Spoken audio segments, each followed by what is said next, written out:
We're a fan of everything the Warriors have done because they take care of their own, as Mr. Springsteen, among others, have said. And, D.A., we talked yesterday about Iguodala, right? David West. We know about Livingston, which was underrated, a big move for 3 years. So now we're set with those guys, but maybe some swag on its way to Golden State. What's the latest about a new addition? Yeah, I think at first blush you might be surprised by this, but interest between the Warriors and Nick Young is real, and it's mutual. Obviously, the Warriors know the head coach of the Lakers, Luke Walton, and the intel they got is very good on Nick Young, and they feel like he can be a part of things next season. I mean, Ian Clark's going to Chicago. They have a role for him, a scoring, shooting wing off the bench, a guy who has played better defense the last few years than he did when he first came into the league. And there's a track record with them with JaVale McGee last year, bringing in a guy whose reputation maybe wasn't as good when they got there, but when he got there, he played very well and filled his role out very admirably. So they feel like it's a fit. Now, they don't have the shots, they don't have the playing time that some other teams do. He did meet with the Pelicans yesterday, and that's exactly the position that they gave with him is, you can start for us, play off of Anthony Davis, play off of DeMarcus Cousins, and play off of Jrue Holiday, and we'll get you the ball. That's an argument. And so he's weighing all of those things right now. But Warriors and Nick Young, yes, he's thinking about it. The opportunity to win a championship is very alluring right now for just about every veteran player in the league. Yeah, D.A., hang tight, because it's interesting because the Pelicans thing, which I didn't even know, you think about, we had Coach Gentry in here, they need a shooter desperately. No offense to Etuan Moore and the Solomon Hill contract. That would be interesting. But let's talk about it. I remember I saw a comment, Smitty, that Nick Young had before last season. He said, I had one hand out of the career grave. He has risen up, played well. Does he fit in with a team that seemingly plays as unselfishly as anybody? Yeah, I think so with the Warriors. I think a lot of teams fit in. And I think Nick Young, like we said, I'm to the opponents too, is if you have some guys that are young, but I want to know, is he a good guy to his core? And of all I've heard and being around him, that Nick Young is a good guy. I mean, he's had some challenges off the court, but I think he's matured.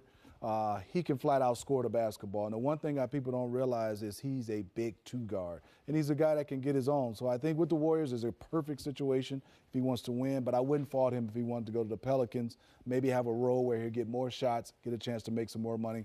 Both those options are great for him. I would love to see him in Warriors as a fan.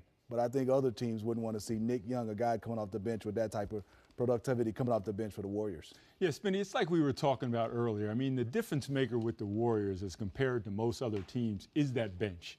We were talking earlier about Sean Livingston and his ability to bridge the gap offensively and defensively when, some of the big four are not on the floor. You take Nick Young, who I think is at an elite level in terms of what he does, and that is providing instant offense, a guy that can get his own shot, separate from the defense, and score in bunches like a Jamal Crawford. You take him and put him against second-line guys along with Sean Livingston on the floor when Curry's sitting or Durant is sitting, and I think all of a sudden you don't take much of a dip in terms of firepower, when you have to rest guys. And I like the fit a lot, and if culturally he can fit in, I think it's a no-brainer for the Warriors. And Casey, go ahead, sorry, yeah. but no, go ahead. And just for me, Stu, we've been around a long time. Andre Iguodala and Sean Livingston sent a message to the league that they want to win. Because both those guys, I think, could have got more money, Stu. And I think for those two guys to take the money they did, they want to win. I think that sends a huge message to the league. I obviously re-signing Curry and Durant. But with two glue guys like that, so they want to take less to keep winning, I think that's scary for everybody else. I want to find out about the finances, but I got to ask you one quick question from a building a team standpoint. Having been in that spot, the chemistry.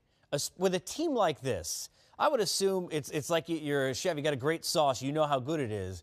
If you're going to tweak it, how much more goes into now, Stu? Take us through that behind the scenes, adding anyone. Look, Iguodala, we knew. Livingston, we knew. What's there to say at dinner when they go out and meet? I mean, really. But how much more now goes into it just from the psychological standpoint of I make sure that I sign a guy who fits in with the rest of my group?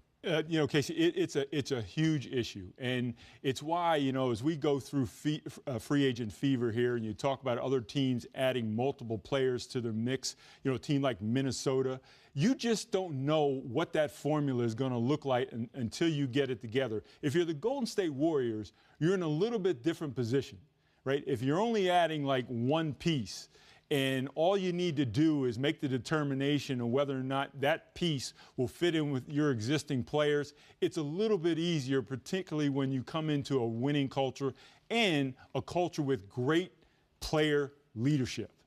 You know, where teams have to be concerned is where they don't have that great internal player leadership. That's not the case in Golden State. So absorbing somebody like Nick Young isn't as big a concern for them as it may be other teams. Case in point, JaVale McGee, what we saw with his growth could get some money elsewhere. Speaking of money, Eric Pincus, give me a sense of, I have a feeling the taxes, you know, I lived on Long Island in a house. We complain about them. I'm pretty sure that they're not what Golden State's going to pay, especially if they bring on Swaggy, right? Yeah, well, if they were paying, let's say they were paying $130-ish million for their team before Swaggy, and they add another 5, I mean, that could bump it up like another $15 million in tax. If they get up to 140 by the time they round out the whole roster, maybe $50 million in tax. That's crazy money. So, I mean, they'll probably end up around $45 million in tax, 40. They're going to have to just be really careful to mine their numbers. But, I mean, I got to say this about Nick.